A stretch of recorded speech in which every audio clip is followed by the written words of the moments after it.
Namaku Renjani, seorang istri yang mendadak hilang kesabaran saat ibu mertuaku berteriak menuntut uang 5 juta rupiah, yang baru saja kutransfer untuk biaya pengobatan ibuku, dialihkan demi gaya hidup adik ipar. Mereka mengira aku menantu penurut yang bisa terus ditindas, tanpa menyadari bahwa di balik keheninganku, ada rahasia besar dan rencana pembalasan berkelas yang siap menghancurkan kesombongan keluarga mereka hingga tak tersisa. Asal mana nih yang nonton? Coba tulis di komentar ya. Jangan lupa subscribe Cerita Dulu. Suara gemerincing notifikasi dari aplikasi perbankan di ponselku akhirnya berbunyi, mengalirkan rasa lega yang luar biasa yang seketika membuncah di dalam dadaku yang sejak tadi terasa sesak. Dengan jemari yang sedikit bergetar karena rasa haru dan lelah yang menumpuk, aku menatap layar transparan itu yang menampilkan status transaksi berhasil sebesar 5 juta rupiah yang baru saja kukirimkan langsung ke rekening rumah sakit tempat ibuku dirawat.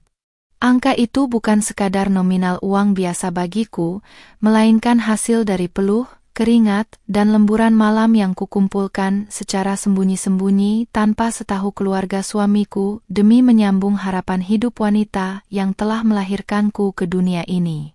Aku menghela napas panjang sembari memeluk ponselku rapat-rapat di dada, meredakan ketegangan otot-otot tubuhku yang selama beberapa minggu terakhir terus menegang akibat memikirkan biaya operasi ibuku yang kian membengkak. Senyum tipis yang tulus akhirnya terbit di bibirku saat membayangkan wajah teduh ibuku di ruang perawatan yang mungkin sebentar lagi bisa bernapas lega karena biaya obat-obatannya sudah terlunasi tanpa perlu meminjam ke sana-sini. Rasa syukur yang amat sangat memenuhi benakku, membuat segala keletihan fisik akibat bekerja tanpa henti dari pagi hingga larut malam serasa terbayar tuntas dalam 1 detik ini. Namun, keheningan dan kebahagiaan sederhana yang baru saja kukecap itu mendadak hancur berkeping-keping ketika pintu kamar utama terdorong kasar hingga menghantam dinding dengan dentuman keras yang mengejutkan. Sosok ibu mertuaku berdiri di ambang pintu dengan napas memburu, wajahnya memerah padam, dan matanya melotot tajam mengarah lurus pada ponsel yang masih berada di dalam genggamanku. Tanpa mengucapkan salam atau mengetuk pintu terlebih dahulu, beliau melangkah lebar masuk ke dalam kamarku, memancarkan aura intimidasi yang sudah sangat dihafal oleh siapapun yang tinggal di rumah ini. "Lebih baik berikan pada keluarga kami," teriak ibu mertuaku dengan suara melengking yang menggema hingga ke sudut-sudut lorong rumah, memecah ketenangan sore itu dengan sangat kasar. Beliau rupanya sempat mengintip dari balik celah pintu saat aku sedang membuka aplikasi keuangan dan melihat jelas nominal transferan yang baru saja kukirimkan ke rekening rumah sakit. Wajah paruh baya yang biasanya selalu menuntut tunduk dari semua orang itu kini makin terlihat beringas saat telunjuknya melayang tepat beberapa sentimeter di depan wajahku, menunjuk-nunjuk dengan penuh kemarahan yang membabi buta. Beliau tidak berhenti berteriak dan terus mencecerku dengan kata-kata pedas yang menyayat hati, menuduhku sebagai istri yang egois dan tidak tahu diri karena berani mengeluarkan uang dalam jumlah besar tanpa izin darinya. Baginya, setiap rupiah yang ada di dalam rumah ini harus melewati persetujuannya dan diprioritaskan untuk kepentingan anak-anaknya terlebih dahulu sebelum diberikan kepada orang lain, bahkan jika orang lain itu adalah ibu kandungku sendiri yang sedang kritis. Jeritan dan makian itu meluncur tanpa henti, merobek rasa hormat yang selama bertahun-tahun ini selalu kucoba jaga untuknya sebagai orang tua dari suamiku.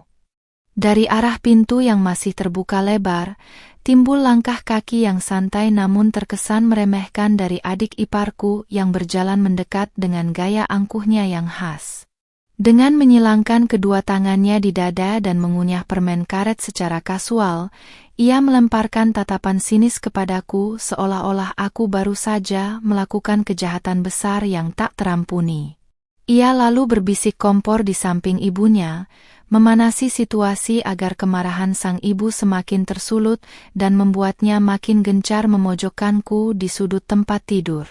Adik iparku dengan tanpa rasa bersalah mulai merengek dan menuntut agar uang 5 juta itu ditarik kembali atau diganti dari tabunganku yang lain untuk membelikan tas merek terkenal dan ponsel keluaran terbaru yang sudah lama ia idam-idamkan. Ia merasa bahwa kebutuhan gaya hidupnya jauh lebih mendesak dan penting untuk dipenuhi demi gengsi di depan teman-teman pergaulannya dibandingkan dengan nyawa seorang ibu tua yang sedang terbaring lemah di ruang rawat kelas 3. Mendengar racikan alasan konyol dari anaknya itu, ibu mertuaku justru mengangguk-angguk setuju dan semakin gencar melayangkan tuduhan bahwa aku adalah menantu yang pembangkang. Aku hanya bisa duduk terpaku di tepi tempat tidur dengan kedua tangan yang mengepal erat di atas memangkuan, mencoba sekuat tenaga menahan gejolak emosi dan air mata yang mendesak ingin keluar. Selama bertahun-tahun pernikahan ini, aku selalu memilih untuk mengalah, berdiam diri saat hak-hakku dirampas, dan terus tersenyum manis meski seringkali disudutkan oleh perlakuan tidak adil dari keluarga ini. Namun, mendengar mereka merendahkan biaya pengobatan ibuku dan menganggap keselamatan nyawa ibuku lebih murah daripada sebuah barang mewah kekinian, ada sesuatu di dalam diriku yang mendadak patah dan tak bisa diperbaiki lagi. Tatapanku yang semula redup dan penuh kepasrahan perlahan-lahan berubah menjadi tajam dan dingin saat menatap dua wanita yang berdiri menatapku dengan penuh keangkuhan di depan mata. Rasa takut yang selama ini mengikatku seolah menguap begitu saja, berganti menjadi benteng pertahanan kukuh dan dingin yang membakar seluruh sisa-sisa kesabaranku hingga tak berbekas.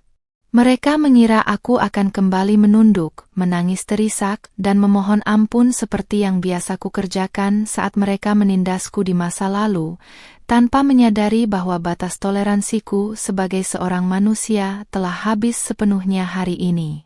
Aku berdiri perlahan dari tepi tempat tidur, menegakkan dadaku dan menatap lurus tepat ke dalam manik mata ibu mertuaku, tanpa ada sedikit pun keraguan atau rasa gentar yang tersisa di raut wajahku.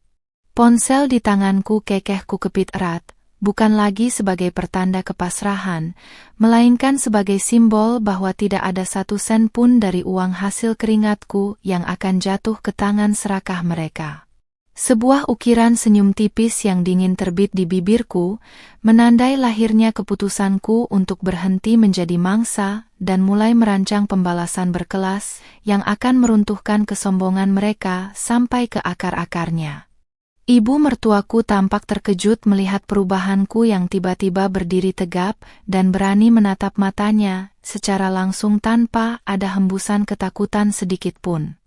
Sorot matanya yang tadinya dipenuhi keangkuhan sempat bergetar selama sepersekian detik, terperanjat oleh aura dingin dan tegas yang sama sekali belum pernah kuperlihatkan sejak pertama kali aku menjejakkan kaki di rumah ini sebagai seorang menantu. Namun, ego besar yang menyelimuti dirinya segera mengikis rasa terkejut itu, berganti menjadi kemarahan yang meluap-luap karena merasa wibawanya sebagai penguasa tunggal di rumah ini baru saja ditantang secara terbuka olehku. "Kenapa kamu melotot begitu? Kamu berani melawan ibu?" Bentaknya lagi dengan suara yang semakin meninggi hingga urat-urat di lehernya menegang dengan sangat jelas. Langkah kakinya makin mendekat, sampai-sampai aku bisa merasakan deru napasnya yang syarat akan emosi memburu tepat di depan dadaku. Beliau mengibaskan tangannya ke udara dengan kasar, seolah ingin memaksaku menundukkan kepala dan meminta maaf atas sikap berani yang baru saja kuperlihatkan di hadapan dirinya dan anak kesayangannya. Adik iparku tidak tinggal diam, ia ikut maju selangkah sambil berkacak pinggang dan mendesiskan kalimat-kalimat pedas yang memojokkanku. Ia menyindir bahwa selama ini aku hanyalah wanita yang menumpang di rumah keluarganya, sehingga sudah sepantasnya jika seluruh penghasilan dan uang yang kupunya dialokasikan untuk membahagiakan keluarga suamiku terlebih dahulu. Dengan nada mengejek, ia mengatakan bahwa ibuku di kampung sudah tua dan sakit-sakitan, sehingga membuang-buang uang 5 juta rupiah hanya untuk pengobatan medis adalah sebuah pemborosan yang sangat tidak masuk akal. Kata-kata dari mulut adik iparku rasanya persis seperti belati tajam yang ditusukkan bertubi-tubi ke dalam dadaku, menghancurkan sisa-sisa rasa hormat yang pernah kusemai untuknya sebagai sesama wanita. Bagaimana bisa seorang anak muda yang mengenakan pakaian serba modern dan menempuh pendidikan tinggi memiliki empati yang begitu kerdil dan culas terhadap orang tua yang sedang berjuang melawan maut? Hatiku meringis, bukan karena terluka oleh ucapan sampahnya, melainkan karena miris melihat betapa rusaknya moral keluarga yang selama 3 tahun ini kubela dan kubantu perekonomiannya secara diam-diam. Uang 5 juta rupiah itu adalah uang dari hasil kerjaku sendiri, Bu, bukan uang dari putra ibu, ucapku tenang dengan suara yang datar namun sangat syarat akan penekanan pada setiap kata yang keluar. Aku tidak berteriak, tidak pula menunjukkan emosi yang meledak-ledak, tetapi ketenangan suaraku justru membuat suasana kamar yang semula riuh oleh makian mendadak menjadi hening dan mencekam. Tatapan mataku mengunci wajah ibu mertuaku, membentangkan batas tegas yang selama ini tidak pernah kubuat di antara kami. Mendengar ucapanku, wajah ibu mertuaku makin memerah padam hingga menyipitkan matanya, karena tidak percaya aku berani mengungkit sumber uang tersebut. Beliau selalu menganggap bahwa setelah aku menikah dengan putranya, seluruh aset, waktu, dan uang yang kuhasilkan secara mandiri otomatis menjadi hak milik penuh keluarga besar suamiku. Kebiasaan mereka yang selalu menikmati fasilitas dari hasil jerih payahku, tanpa pernah mengucapkan terima kasih telah membuat mereka buta akan hak dasar dan batas sopan santun dalam berumah tangga. Sama saja. Mau uang kamu atau uang anakku, setelah menikah semuanya adalah uang keluarga ini. Teriak ibu mertuaku membela diri dengan logika anehnya yang sangat membagongkan. Beliau bahkan melangkah ke arah mejaku dan mulai memukul permukaan kayu itu dengan telapak tangannya hingga bersuara nyaring, menuntut agar aku segera membatalkan transaksi atau menarik uang tunai dari rekeningku saat itu juga untuk diserahkan kepada adik iparku. Kegilaan ini terasa makin absurd dan membuktikan betapa mereka sudah sangat terbiasa menginjak-injak harga diriku tanpa rasa bersalah. Dari luar pintu rumah, terdengar suara deru mesin mobil yang sangat kukenali memasuki halaman, menandakan bahwa suamiku baru saja pulang dari tempat kerjanya. Adik iparku yang menyadari kedatangan kakaknya langsung mengubah raut wajahnya dalam hitungan detik dari yang tadinya garang menjadi sangat muram dan memelas, bersiap memasang aksi sandiwara favoritnya. Ia berlari kecil menuju pintu depan sambil memanggil nama kakaknya dengan nada suara yang dibuat-buat merengek seolah-olah dialah yang baru saja menjadi korban penganiayaan di rumah ini. Aku berdiri di tempatku tanpa bergeser senti pun, mengamati tingkah pola anak dan ibu itu dengan senyuman sinis yang tersimpan rapat di dalam benakku. Aku sangat tahu apa yang akan terjadi selanjutnya. Suamiku akan masuk, mendengar aduan sepihak yang sudah diputarbalikkan, dan kemudian berjalan menghampiriku untuk memintaku mengalah demi kedamaian rumah tangga. Pola manipulasi semacam ini telah berulang belasan kali selama pernikahan kami, dan biasanya aku selalu memilih mengalah demi menjaga perasaan suamiku agar tidak tertekan di antara istri dan keluarganya. Namun hari ini, permainannya telah berubah total dan aku tidak akan lagi memainkan peran sebagai korban yang pasrah menanti belas kasihan. Langkah kaki suamiku yang makin mendekat ke arah kamar disambut oleh tatapan dinginku yang sudah siap menghadapi konfrontasi berikutnya. Dalam hati, aku berjanji pada diriku sendiri bahwa siapapun yang berdiri menghalangi jalan keselamatan ibuku hari ini, termasuk laki-laki yang kusebut suami itu, akan merasakan akibat dari kebangkitan murkaku yang selama ini terendam rapat. Langkah kaki suamiku terhenti tepat di ambang pintu kamar, matanya menyapu seisi ruangan yang dipenuhi ketegangan berudara dingin dan mencekam ini.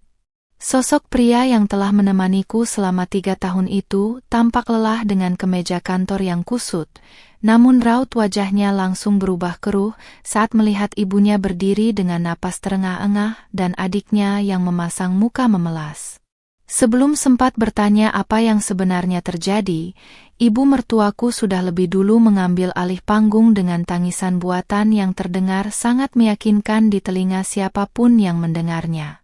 "Mas, lihatlah kelakuan istrimu ini. Dia baru saja memaki-maki ibu dan menolak membantu adiknya sendiri," seru ibu mertuaku seraya memegang dadanya seolah-olah sedang menahan sakit hati yang teramat sangat. Beliau memutarbalikkan fakta dengan sangat mahir, menyebutkan bahwa aku sengaja memamerkan uang 5 juta rupiah di depan mereka hanya untuk menyombongkan diri dan mengolok-olok kondisi keuangan adik iparku yang sedang membutuhkan dana instan. Sandiwara luar biasa itu dimainkan tanpa cela, lengkap dengan air mata buaya yang perlahan menetes di pipinya yang berkerut. Adik iparku segera menimpali dengan nada suara yang bergetar penuh kepalsuan, menambahkan bahwa aku bahkan tega mengutuk ibuku sendiri sakit demi alasan menyembunyikan uang dari keluarga mereka. Menceritakan kebohongan sekejam itu dengan wajah tanpa dosa membuat darahku rasanya mendidih hebat di dalam dada, namun aku tetap memaksa jemariku mengepal erat di samping badan tanpa mengeluarkan satu sepatah kata pun. Aku memilih diam sejenak, ingin melihat sampai sejauh mana suamiku akan mempercayai dongeng picik yang dirangkai oleh ibu dan adiknya tersebut. Suamiku menghela napas panjang yang terdengar sangat berat, lalu mengusap wajahnya kasar seolah beban dunianya bertambah 2 kali lipat dalam hitungan detik. Ia berjalan mendekatiku dengan tatapan mata yang tidak lagi memancarkan kehangatan, melainkan kekecewaan mendalam yang sama sekali tidak berdasar pada kebenaran. Pria yang dulu berjanji akan menjadi pelindungku itu kini berdiri menghadapku dengan nada suara yang terdengar sangat menghakimi dan dingin. "Kenapa kamu harus bertindak seperti ini lagi, Renjani? Bisakah kamu sehari saja tidak membuat keributan di rumah ini?" Bisik suamiku penuh kepasrahan yang salah alamat. Ia tidak menanyakan bagaimana kondisiku, tidak pula berniat mengonfirmasi kebenaran cerita fantastis tersebut, melainkan langsung menyimpulkan bahwa akulah akar masalah dari segala kekacauan yang terjadi sore ini. Pola pikirnya yang selalu menempatkan keluarganya di atas kebenaran membuat dadaku rasanya makin dihantam kekecewaan yang tak bertepi. "Uang 5 juta itu untuk biaya pengobatan medis ibu di kampung, Mas. Beliau sedang kritis di rumah sakit," jawabku tenang, menatap lurus ke dalam matanya dengan kejujuran yang terpancar polos tanpa ada yang ditutupi. Aku berharap ada sedikit saja rasa empati atau ingatan tentang mertuanya yang sedang berjuang melawan maut tersisa di dalam benak pria ini. Namun, harapan tipis itu runtuh seketika saat melihat respons dari raut wajahnya yang justru makin terlihat menggebu-gebu dengan kejengkolan. "Tapi kan tidak harus sekarang juga kamu transfer tanpa bicara padaku. Kamu tahu sendiri adikku sedang ada kebutuhan mendesak untuk kuliah dan pergaulannya," potong suamiku dengan alasan yang sangat dangkal dan tidak masuk akal. Baginya, menyelamatkan muka dan gengsi adiknya di hadapan teman-temannya tampak jauh lebih bernilai dibandingkan dengan nyawa seorang wanita tua yang melahirkanku. Jawaban egois itu menjadi pukulan terakhir yang menghancurkan sisa-sisa rasa cintaku padanya tanpa berbekas. Ibu mertuaku yang melihat suamiku membela posisi mereka langsung tersenyum kemenangan dari balik bahu anak laki-lakinya itu, menyiratkan keangkuhan yang makin menjadi-jadi. Beliau kembali mendesak suamiku agar memaksaku membatalkan atau mengganti uang tersebut dari tabungan pribadiku yang lain saat ini juga. Situasi absurd di mana 3 orang mengeroyok satu wanita berhijab yang hanya ingin menyelamatkan nyawa ibunya sendiri kini mencapai puncak titik paling memuakkan dalam hidupku. Aku menghembuskan napas pelan, merapikan letak hijabku yang rapat membalut leher dengan gerakan yang sangat tenang dan penuh wibawa. Senyum dingin yang tipis kembali terukir di wajahku, memancarkan rasa kasihan kepada mereka bertiga yang sangat buta oleh ketamakan harta. Mereka tidak pernah tahu bahwa tabungan dan uang yang selama ini kukumpulkan bukan berasal dari gaji kecil suamiku, melainkan dari bisnis digital dan aset pribadi yang sengaja kurahasiakan keberadaannya selama ini demi menjaga harga diri suamiku sebagai kepala keluarga. Baiklah kalau itu mau kalian, ucapku singkat sambil melangkah menuju meja rias dan mengambil tas tanganku dengan gerakan yang mantap tanpa ada sedikit pun keraguan. Aku membalikkan badan, menatap mereka bertiga satu persatu dengan sorot mata sekeras baja yang menandai berakhirnya masa-masa diriku bisa dipermainkan. Mulai detik ini, jangan pernah ada yang berani menyentuh 1 sen pun uangku. Dan ingat baik-baik hari ini, karena kalian bertiga yang akan memohon ampun padaku di kemudian hari. Kalimat yang baru saja keluar dari mulutku menciptakan keheningan yang janggal dan mencekam di dalam kamar tersebut, membekukan riuhnya makian ibu mertuaku dan ringikan manja adik iparku secara mendadak. Muka suamiku berubah agak pucat. Ketegasan penuh kepalsuan di wajahnya perlahan luntur digantikan oleh rasa bingung dan ketakutan yang tersirat saat melihat tatapan mataku yang begitu tajam dan tak berkedip. Mereka bertiga seolah-olah baru saja melihat sosok asing yang belum pernah mereka kenal sebelumnya, seorang wanita yang kini memancarkan wibawa dingin yang teramat sangat ketimbang rasa takut atau kepasrahan. "Kamu bicara apa sih, Renjani? Berani sekali kamu mengancam keluarga saya." Teriak ibu mertuaku kembali menaikkan volume suaranya demi menutupi rasa cemas yang mendadak muncul di lubuk hatinya. Namun kali ini, gertakan itu terdengar sangat hampa dan putus asa di telingaku, sama sekali tidak memiliki daya tawar yang mampu membuat jiwaku bergetar atau menunduk patuh seperti biasanya. Beliau mencoba menutupi kegugupannya dengan melipat tangan di dada dan melemparkan pandangan meremehkan ke arah tas tangan yang kini berada dalam genggaman eratku. Adik iparku menyenggol lengan kakaknya dengan lebih keras, menuntut suamiku untuk segera mengambil tindakan tegas dan memaksa aku menyerahkan uang yang mereka inginkan sebelum aku beranjak pergi. Namun suamiku hanya bisa berdiri mematung. Pandangannya terikat pada gestur tubuhku yang begitu tenang dan percaya diri tanpa ada setetes pun air mata kemarahan yang membasahi pipiku. Ada semacam firasat buruk yang merayapi benak suamiku, membuat lidahnya terasa keluh untuk menuruti desakan adiknya yang kian membabi buta itu. Tanpa menghiraukan celotehan murahan mereka, aku melangkah lebar melewati suamiku yang berdiri membisu di depan pintu, membiarkan aroma parfumku yang lembut membelah udara kamar yang tadinya terasa sangat pengap. Gerakanku begitu tenang namun mantap, seolah keberadaan 3 manusia serakah itu di ruangan tersebut tidak lebih dari sekadar tumpukan debu yang tak bernilai. Aku melintasi lorong rumah dengan langkah kaki yang teratur, menuju keluar untuk memastikan kondisi kesehatan ibuku dan mengatur rencana langkah pembalasan secara matang. "Kamu mau kemana, Renjani? Langkahmu belum selesai di sini. Kembalikan uang adikmu dulu." Pekik ibu mertuaku mengejar hingga ke area ruang tamu, suaranya melengking tinggi hingga terdengar sampai ke halaman tetangga.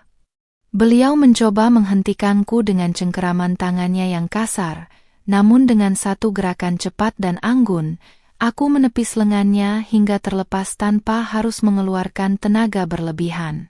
Tatapan dingin dari balik hijabku sudah cukup untuk membuat beliau menarik kembali tangannya dengan raut wajah terkejut. "Ingat baik-baik, Bu.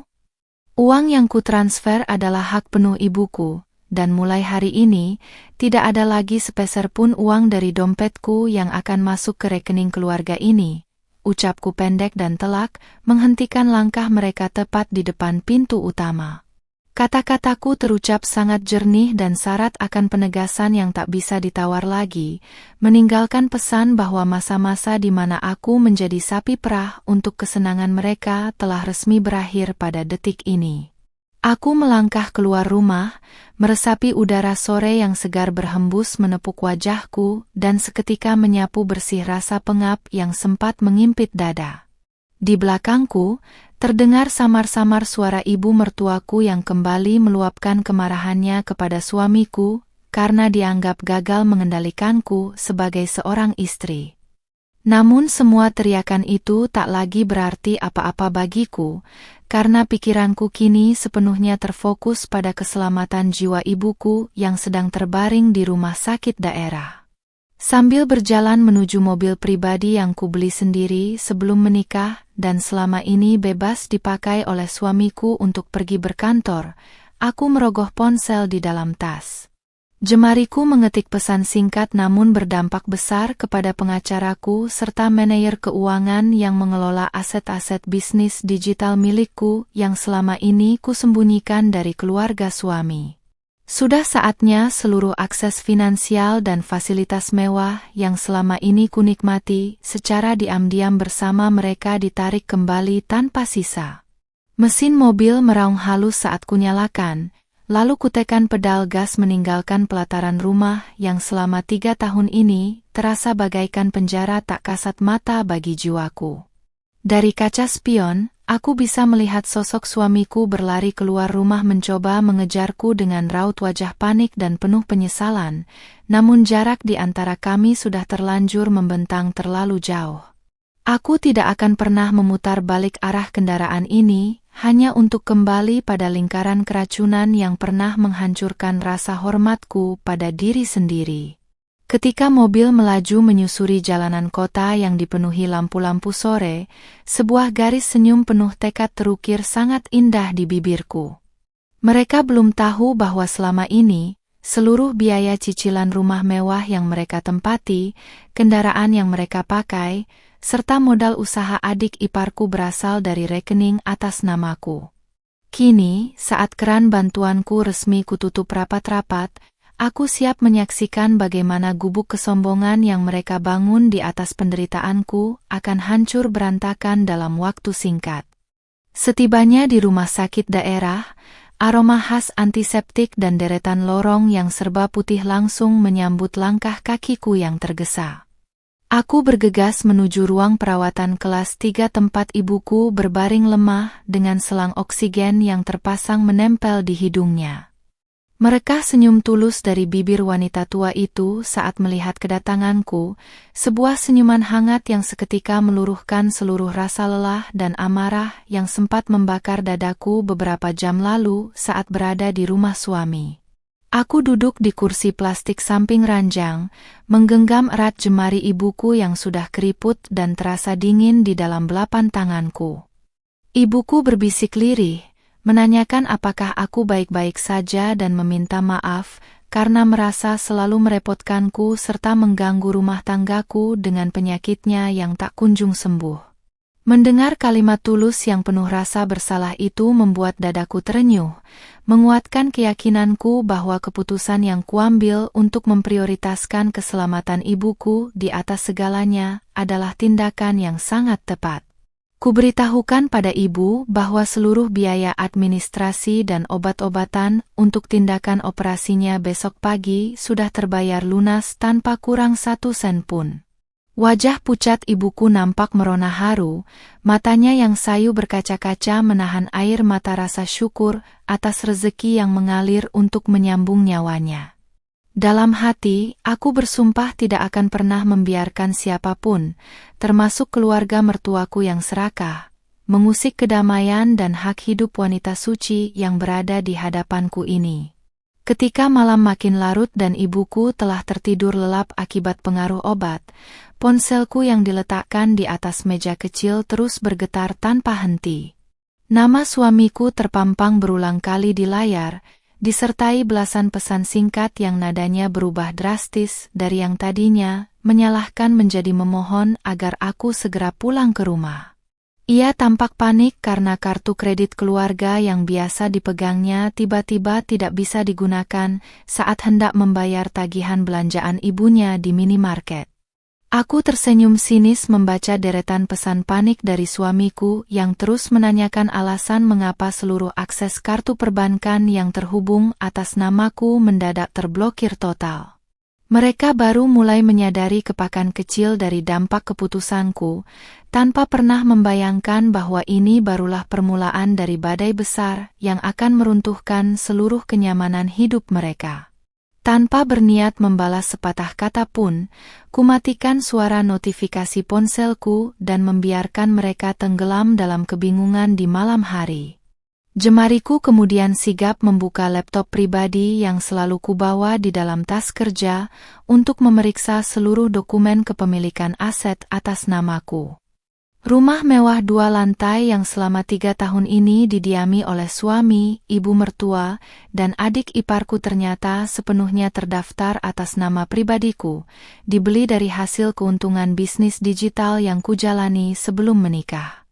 Selama ini aku cukup bermurah hati membiarkan mereka menempatinya secara gratis tanpa pernah menuntut biaya sewa atau perawatan sedikit pun.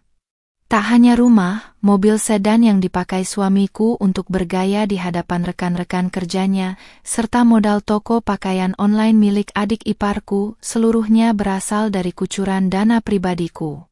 Keutamaan sikap mengalah dan keinginanku untuk menjaga wibawa suami sebagai kepala keluarga justru dimanfaatkan secara licik oleh mereka untuk menginjak-injak harga diriku. Kebetulan yang sangat ironis, karena kebaikan tanpa batas yang kukasihkan selama ini kini menjadi senjata paling mematikan untuk membalas perlakuan culas mereka. Aku mengetik surel resmi yang ditujukan langsung kepada tim hukumku, memberikan instruksi tegas untuk menyusun surat pemutusan fasilitas dan pembalikan aset dalam kurun waktu 1x24 jam. Tidak ada lagi kompromi, tidak ada lagi rasa kasihan yang tersisa untuk orang-orang yang menganggap nyawa ibuku lebih murah daripada sebuah tas merek terkenal. Setiap dokumen legalitas kupastikan terkumpul rapi agar proses pengosongan rumah dan penarikan aset berjalan sah secara hukum tanpa celah untuk diprotes. Usai mengirimkan surel tersebut, aku menyandarkan punggungku di sandaran kursi sambil menatap pantulan bayanganku di jendela kaca rumah sakit yang gelap. Penampilan berhijabku yang anggun dan rapi tetap terjaga, namun kini terpancar aura dingin seorang wanita mandiri yang siap mengambil kembali seluruh haknya yang telah dirampas secara tidak adil. Perasaan cemas atau takut akan status pernikahan yang mungkin berada di ujung tanduk sama sekali tidak lagi menggoyahkan keteguhan jiwaku. Besok pagi adalah awal dari babak baru yang akan memaksa ibu mertuaku dan anak-anak kesayangannya bertatap muka secara langsung dengan kenyataan pahit yang selama ini mereka abaikan. Mereka akan segera mengetahui siapakah sosok menantu yang selama ini mereka anggap remeh dan bisa ditindas sesuka hati. Sebuah ukiran senyum tipis yang syarat akan kemenangan merayap di bibirku, menyambut terbitnya fajar yang membawa kehancuran bagi gubuk kesombongan keluarga suamiku. Sinar matahari pagi menerobos masuk melalui celah gorden ruang perawatan, membiaskan cahaya hangat yang menyiram wajah ibuku yang kini terlihat jauh lebih tenang dan segar. Tim dokter baru saja selesai melakukan pemeriksaan praoperasi dan menyatakan bahwa kondisi vital ibuku sangat stabil sehingga tindakan medis dapat segera dilaksanakan sesuai jadwal. Rasa lega yang luar biasa membuncah di dalam dadaku, memberikan energi dan keberanian tambahan untuk menghadapi badai konfrontasi yang dipastikan akan meletus hari ini. Ponselku kembali bergetar hebat di atas meja, menampilkan nama suamiku yang melakukan panggilan untuk ke-11 kalinya pagi ini. Ketika tombol hijau kugeser, suara di ujung telepon langsung menyambar dengan nada penuh kepanikan yang teramat sangat, jauh berbeda dengan nada angkuh yang ia gunakan kemarin sore. Ia mencecerku dengan pertanyaan mengapa semua kartu kredit atas namaku diblokir total dan mengapa kurir perbankan baru saja datang ke rumah untuk menarik tagihan fasilitas mewah yang selama ini menunggak atas nama ibunya. "Renjani, kamu sebenarnya ada di mana?" Kenapa kamu tega melakukan ini pada keluargaku? Teriak suamiku dengan suara melengking yang syarat akan rasa putus asa dan kebingungan. Di latar belakang panggilannya, terdengar samar-samar suara ibu mertuaku yang sedang menceracau marah karena transaksi belanja bulanan di pasar modern ditolak akibat kartu yang ia pegang sudah tidak bernyawa. Suasana di rumah itu dipastikan sedang berada dalam kekacauan total, karena keran aliran dana gratisan yang biasa mereka nikmati mendadak mampet tanpa peringatan. Aku sedang mendampingi ibuku yang akan masuk ruang operasi, Mas. Tolong jangan ganggu aku dengan urusan uang muakan kalian. Jawabku sangat dingin dan datar, tanpa ada rasa iba sedikit pun mendengar nada frustrasi dari suamiku. Aku menegaskan bahwa seluruh fasilitas perbankan yang selama ini kupinjamkan memang sengaja kucabut, karena aku tidak lagi sudi mendanai gaya hidup orang-orang yang bahkan tidak memiliki nurani terhadap keselamatan nyawa ibuku. Kata-kataku memotong habis semua alasan yang coba ia susun untuk membela diri. Sebelum suamiku sempat melontarkan bantahan atau rengetan baru, aku langsung memutuskan sambungan telepon secara sepihak dan memblokir nomornya sementara waktu agar tidak mengganggu proses operasi ibuku. Aku melangkah mendekati ranjang, mengecup kening ibuku yang pasrah seraya membisikkan doa terbaik saat petugas medis mulai mendorong ranjangnya menuju ruang operasi utama. Fokusku saat ini sepenuhnya tercurah untuk keselamatan ibuku, sementara urusan pembalasan telah berjalan sesuai skenario yang kususun sangat rapi. Tepat pukul 9 pagi, pengacara pribadiku mengirimkan salinan dokumen legal yang mengonfirmasi bahwa surat teguran resmi dan somasi pengosongan rumah telah dikirimkan secara fisik ke alamat rumah suamiku. Dalam surat dokumen tersebut tertulis jelas bahwa penghuni rumah diberikan waktu 1x24 jam untuk angkat kaki dari properti milikku, atau menghadapi konsekuensi hukum atas dugaan penguasaan aset tanpa izin yang sah. Kejutan manis ini dipastikan akan menjadi pukulan telak yang meruntuhkan sisa-sisa kesombongan ibu mertuaku hingga ke titik terendah. 3 jam berlalu dengan penuh kecemasan hingga akhirnya pintu ruang operasi terbuka dan dokter keluar dengan senyuman terkembang, mengabarkan bahwa operasi ibuku berjalan sangat sukses tanpa kendala berarti. Hati kecilku membumbung tinggi dipenuhi rasa syukur yang mendalam, membuktikan bahwa keputusan nekatku untuk mempertahankan uang 5 juta rupiah kemarin adalah tindakan yang dirahmati oleh Sang Pencipta. Kini, dengan kondisi ibu yang sudah aman di ruang pemulihan, aku bisa sepenuhnya mencurahkan perhatian untuk menyelesaikan urusan rumah tanggaku yang sudah membusuk. Aku memesan taksi daring untuk membawaku kembali ke rumah tempat suamiku berada, siap menyaksikan secara langsung kepanikan dan kehancuran dari gubuk kesombongan yang mereka bangun di atas penderitaanku. Pakaian dan pashmina berhijab yang kukenakan kupastikan rapi dan tampak sangat elegan, memancarkan wibawa seorang wanita pemilik aset yang tidak bisa lagi dipandang sebelah mata oleh siapapun. Tidak ada lagi rasa gugup atau ragu, yang tersisa hanyalah kepuasan dingin melihat keadilan yang mulai berpijak pada tempatnya. Ketika kendaraan yang kutumpangi berhenti tepat di depan pagar rumah, terlihat 2 mobil derek dan tim penasihat hukumku sudah bersiap di pelataran bersama beberapa petugas keamanan kompleks. Di teras depan, suasana tampak sangat kaotis, kardus-kardus pakaian menumpuk berantakan, sementara ibu mertuaku berteriak-teriak histeris menunjuk-nunjuk tim hukumku yang berdiri tenang membawa berkas sertifikat asli kepemilikan rumah atas namaku. Adik iparku tampak menangis terisak di sudut teras, memeluk tas-tas bermereknya yang kini terancam tak bisa lagi ia pamerkan. Langkah kakiku yang tegas berbunyi konstan saat menapaki halaman rumah, seketika menarik perhatian semua orang yang sedang bersitegang di area teras tersebut. Suamiku berlari menghampiriku dengan raut wajah yang hancur dan mata sembab, memohon-mohon di depanku seolah-olah aku adalah satu-satunya juru selamat yang tersisa di dunia ini. Namun, aku hanya menatapnya dengan pandangan dingin bertembus hampa, membiarkan mereka bertiga menyadari pahitnya kenyataan bahwa menantu yang selama ini mereka tindas adalah pemilik tunggal atas seluruh kemewahan yang selama ini mereka nikmati. Renjani, tolong hentikan semua kegilaan ini. Minta orang-orang ini pergi dari rumah kita. Jerit suamiku seraya mencoba meraih pergelangan tanganku dengan raut wajah yang dipenuhi ketakutan luar biasa.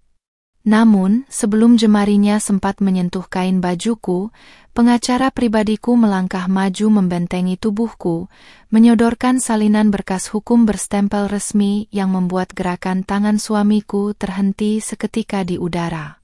Sorot mataku yang dingin menembus manik matanya, menegaskan bahwa tidak ada lagi ruang untuk negosiasi atau kebohongan manis yang bisa menyelamatkan posisinya. Ibu mertuaku yang melihat kedatanganku langsung berlari pincang menghampiri, wajah paruh bayanya yang biasa dipenuhi keangkuhan kini pucat pasi dan berantakan oleh kebingungan yang membakar. Beliau menunjuk sertifikat tanah di tangan pengacaraku dengan telunjuk bergetar hebat, berteriak histeris menuduhku telah mencuri aset rumah milik anak laki-lakinya secara licik di belakang mereka. Ketiadaan pemahaman hukum dan rasa kepemilikan yang buta membuat beliau masih saja berusaha memutarbalikkan fakta, meski bukti kepemilikan sah atas namaku terpampang nyata di depan matanya. Rumah ini kupeli penuh dengan uang hasil keringatku sendiri sebelum kita menikah, Mas. Bukan dari uangmu, apalagi dari uang keluargamu, ucapku tegas dengan suara yang cukup nyaring hingga terdengar oleh para petugas keamanan yang berdiri berjaga di sekitar halaman. Kata-kataku menghantam kesadaran suamiku bagaikan petir di siang bolong, memaksanya menundukkan kepala dalam kemaluan yang teramat sangat di hadapan warga kompleks yang mulai berkerumun menyaksikan tontonan gratis ini. Adik iparku yang biasanya selalu bersikap arogan dan hobi memamerkan gaya hidup mewahnya di media sosial kini terduduk lemas di atas undakan semen teras, menangis terisak-isak di antara tumpukan kardus barang-barangnya. Seluruh barang belanjaan mahal yang selama ini ia banggakan ternyata ditarik kembali oleh pihak bank akibat cicilan kartu kredit atas namaku yang sengaja ku berhentikan pembayarannya. Kesombongannya hancur berkeping-keping dalam hitungan jam, menyisakan sosor gadis manja yang tak punya daya saat fasilitas gratisannya dicabut tanpa sisa. Kamu tidak bisa mengusir ibu kandungku seperti ini, Renjani. Mana rasa hormatmu sebagai seorang menantu berhijab? Teriak suamiku mencoba menggunakan narasi moral demi menyudutkanku di depan orang banyak.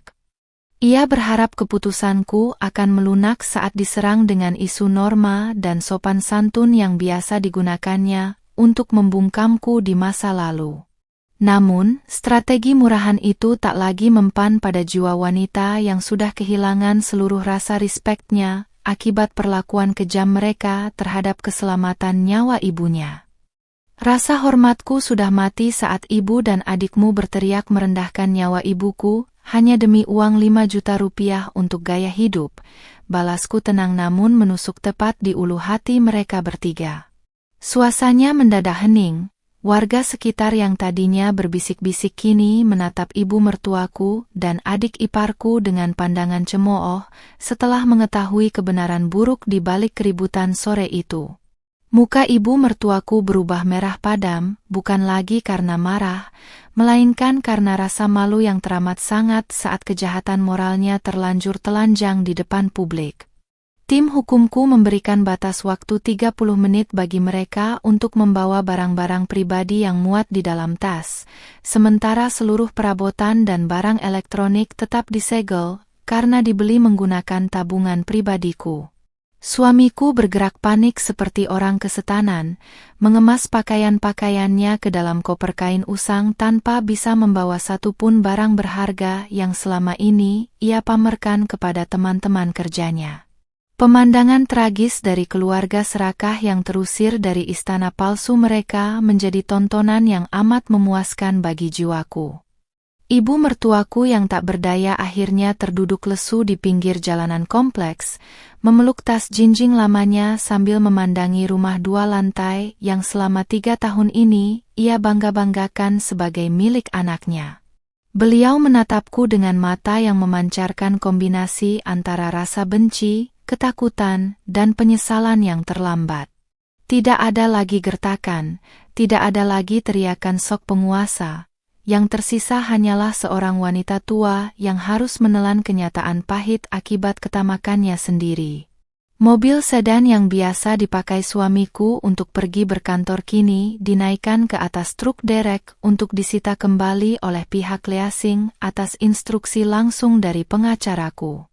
Suamiku hanya bisa memandangi mobil kesayangannya diangkut pergi dengan air mata penyesalan yang menetes membasahi pipinya yang kusam.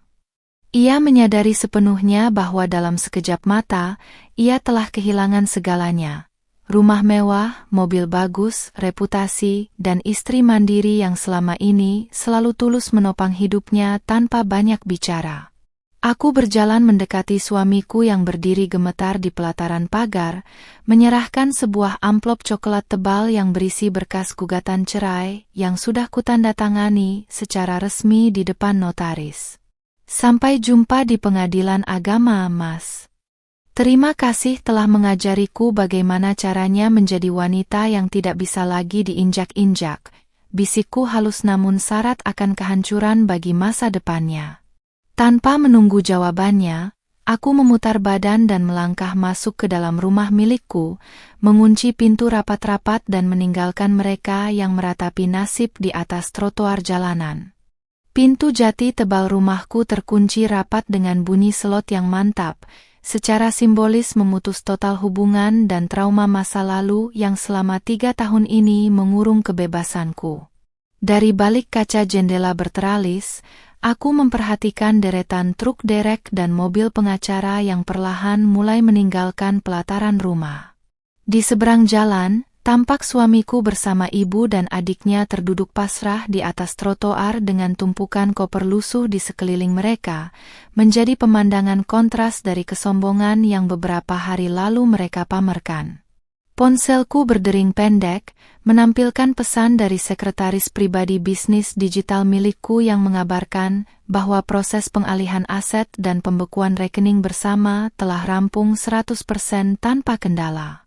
Aku menghela napas panjang, menikmati keheningan ruangan rumah 2 lantai yang kini terasa begitu lapang dan bersih dari aura keracunan yang memuakkan. Perasaan tenang yang luar biasa menyusup ke dalam relung dadaku, membuktikan bahwa mengambil sikap tegas dan berhenti mengalah adalah jalan terbaik untuk menyelamatkan harga diri. Sementara itu di luar sana, suamiku tampak sibuk menempelkan ponsel di telinganya dengan raut wajah panik, berulang kali menghubungi teman-temannya untuk meminta bantuan tempat tinggal sementara. Namun, dari gestur tubuhnya yang berkali-kali mengusap wajah secara kasar, bisa ku ketahui bahwa tidak ada satupun rekannya yang bersedia menampung mereka bertiga secara mendadak. Reputasi suamiku yang selama ini bergaya bak pengusaha sukses menggunakan fasilitas dari diriku kini hancur lebur saat teman-temannya tahu fakta sebenarnya. Ibu mertuaku mulai meratap dan memukuli bahu anak laki-lakinya itu dengan kepalan tangan yang bergetar, meluapkan rasa frustrasi akibat kepanasan di pinggir jalanan kompleks yang sepi. Beliau yang biasanya sangat membanggakan anak laki-lakinya sebagai tumpuan hidup kini, harus menelan pil pahit bahwa putra kesayangannya tidak memiliki apa-apa tanpa sokongan finansial dari menantu yang dulu mereka hina. Pertengkaran sengit dipastikan mulai meletus di antara mereka bertiga, saling menyalahkan atas kehancuran yang mereka ciptakan sendiri. Adik iparku tak kalah histeris saat menyadari bahwa seluruh akun media sosial miliknya kini digeruduk netizen akibat unggahan status keluhannya yang justru membongkar kejahatan moralnya sendiri. Warga sekitar yang menyaksikan kejadian pengusiran tadi rupanya sempat merekam adegan konfrontasi dan mengunggahnya ke platform digital hingga menjadi pembicaraan hangat. Dalam hitungan jam, Narasi tentang adik ipar yang tega menumbalkan biaya operasi demi gaya hidup menjadi topik hangat yang menghancurkan masa depannya. Aku tidak lagi membuang waktu untuk memperhatikan penderitaan mereka di luar, melainkan bergegas menuju kamar mandi untuk membersihkan diri dan merapikan penampilanku.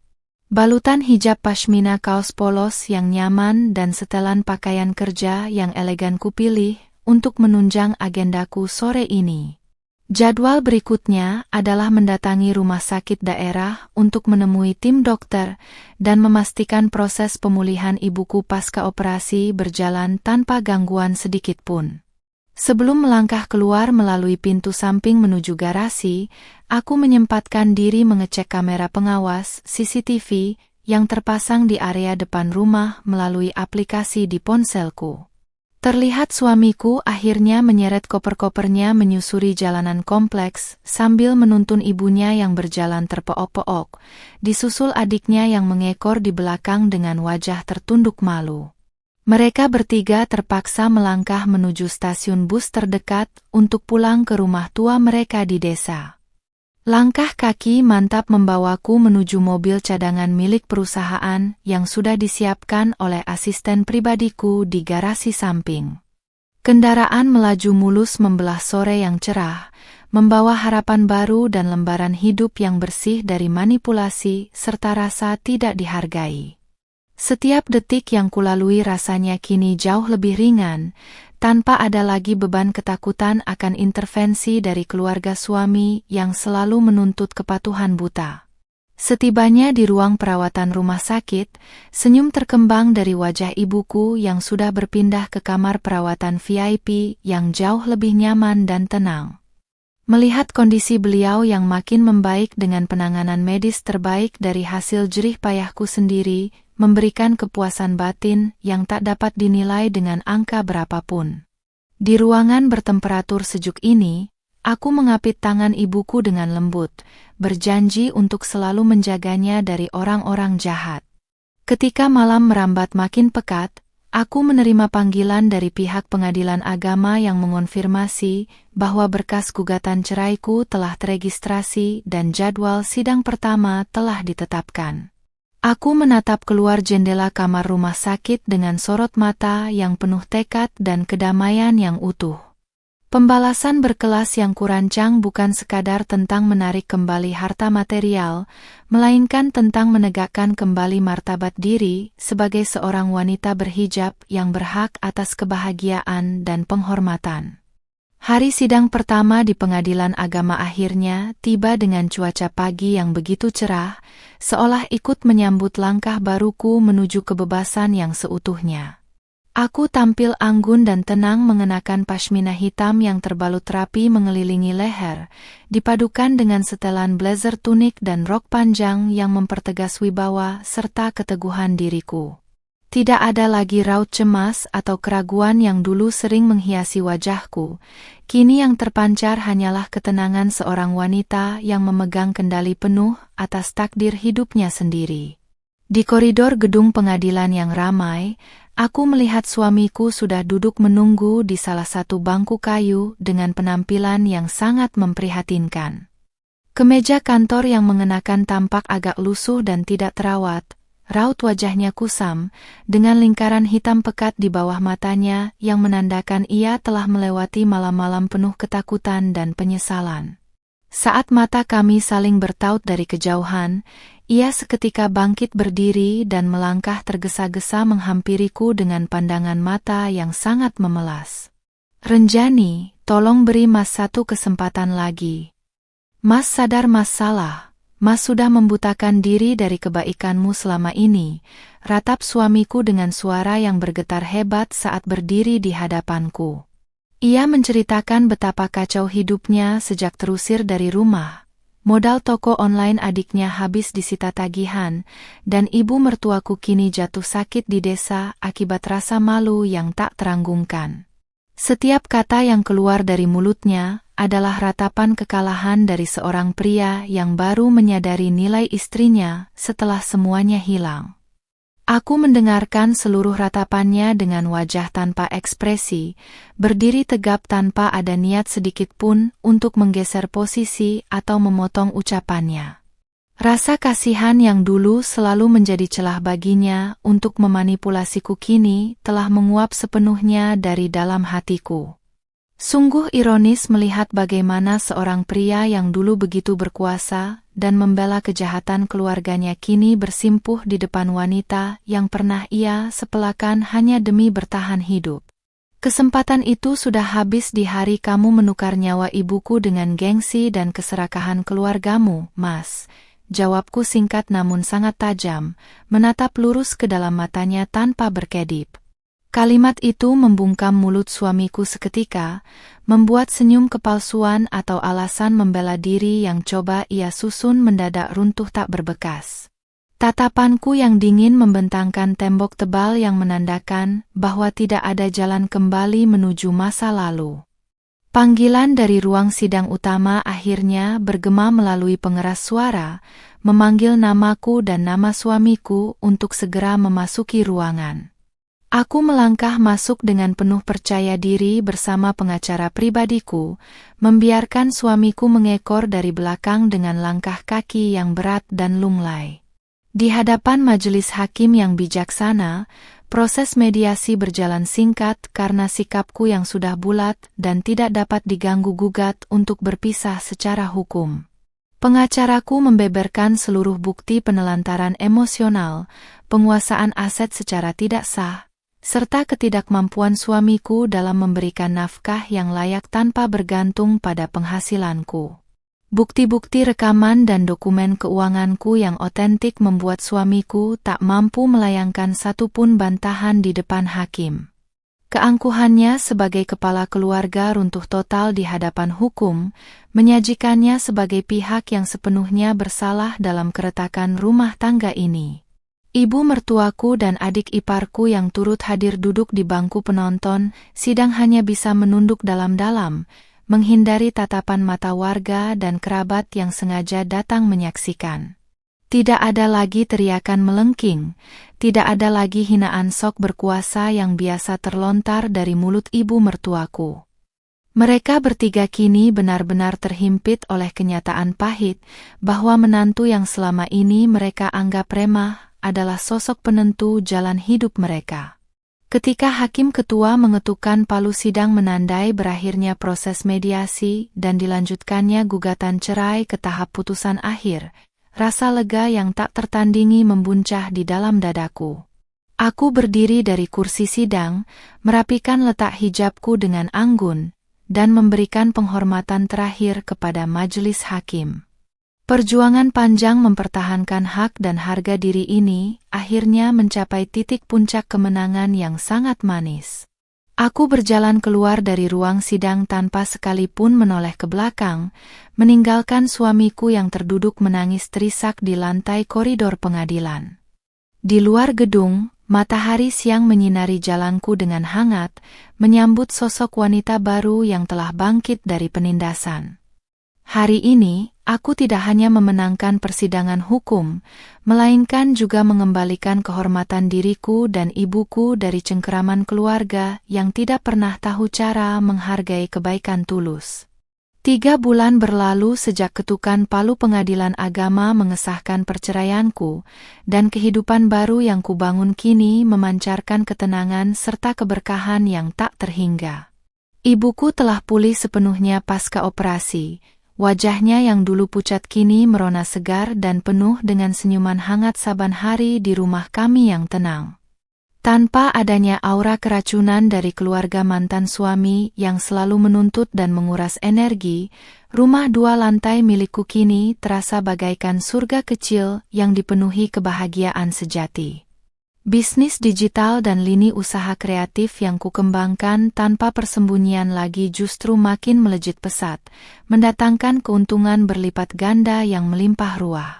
Aku kini dengan leluasa mengalokasikan hasil keringatku untuk memanjakan ibu kandungku, memberikannya fasilitas kesehatan terbaik, serta menyisihkan sebagian rezeki untuk kegiatan sosial tanpa perlu merasa cemas akan diintersepsi oleh tangan-tangan serakah. Kebebasan finansial dan mental yang kupunya saat ini adalah buah manis dari keberanianku menetapkan batas tegas atas hak diriku sendiri. Sementara itu, kabar tentang mantan suami dan keluarganya sampai ke telingaku melalui beberapa kerabat dekat yang merasa prihatin atas nasib mereka. Mantan suamiku kini harus hidup menumpang di rumah tua ibunya di desa, bekerja serabutan karena reputasinya di kantor hancur setelah kasus penarikan aset dan tunggakan kartu kredit terbongkar ke publik.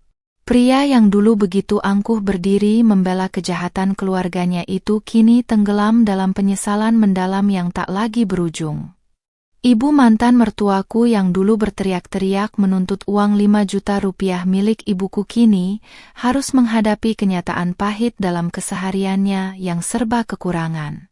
Beliau tidak bisa lagi memamerkan perhiasan imitasi atau bergaya bak orang kaya di depan para tetangga desa, karena seluruh fasilitas mewah yang pernah dinikmatinya telah ditarik kembali tanpa sisa. Penyesalan terlambat kini menggerogoti harinya, menyadari bahwa ketamakannya sendiri yang telah menghancurkan masa depan anak kesayangannya. Adik mantan iparku tak kalah tragis. Impiannya untuk menjadi influencer dan tampil bergaya dengan barang-barang bermerek hancur lebur seketika. Akibat sanksi sosial dari netizen yang terus membayangi jejak digitalnya, ia terpaksa menutup seluruh akun media sosialnya dan hidup dalam rasa malu yang mendalam di kampung halaman. Kegemarannya menuntut gaya hidup di luar batas kemampuan akhirnya membuahkan hasil berupa kehampaan dan kehilangan martabat di mata masyarakat. Suatu sore saat aku sedang mendampingi ibuku bersantai di taman belakang rumah, sebuah pesan asing masuk ke nomor ponsel baruku dari nomor yang tak kukenal. Pesan itu berasal dari mantan suamiku yang berulang kali memohon maaf, mengaku tersiksa oleh bayang-bayang kebaikanku di masa lalu, dan berlutut memohon agar aku sudi membantunya keluar dari kesulitan finansial. Ia bahkan berjanji akan menyuruh ibunya meminta maaf secara langsung di hadapan ibu kandungku jika aku mau memaafkan mereka.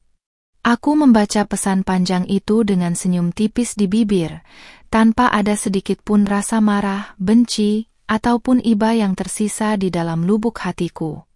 Keputusasaan mereka adalah akibat langsung dari benih ketakberadaban yang mereka tanam sendiri selama bertahun-tahun saat menginjak-injak harga diriku. Tanpa berniat membalas sepatah kata pun, aku langsung menghapus pesan tersebut dan memblokir nomornya secara permanen dari kehidupanku. Aku menatap pantulan diriku di cermin besar ruang tamu, memperhatikan setiap detail penampilanku sebagai wanita berhijab yang berdiri tegap, mandiri, dan berwibawa. Aku bukan lagi sosok renjani yang lugu, mengalah, dan diam saja saat hak-haknya dirampas demi kebahagiaan orang-orang yang tidak tahu berterima kasih. Pengalaman pahit ini telah menempaku menjadi pribadi yang jauh lebih bijaksana, tangguh, dan paham betul bagaimana cara menghargai nilai dari sebuah perjuangan. Ibuku berjalan mendekat sambil membawa 2 cangkir teh hangat, menatapku dengan sorot mata yang dipenuhi rasa bangga luar biasa terhadap putri tunggalnya.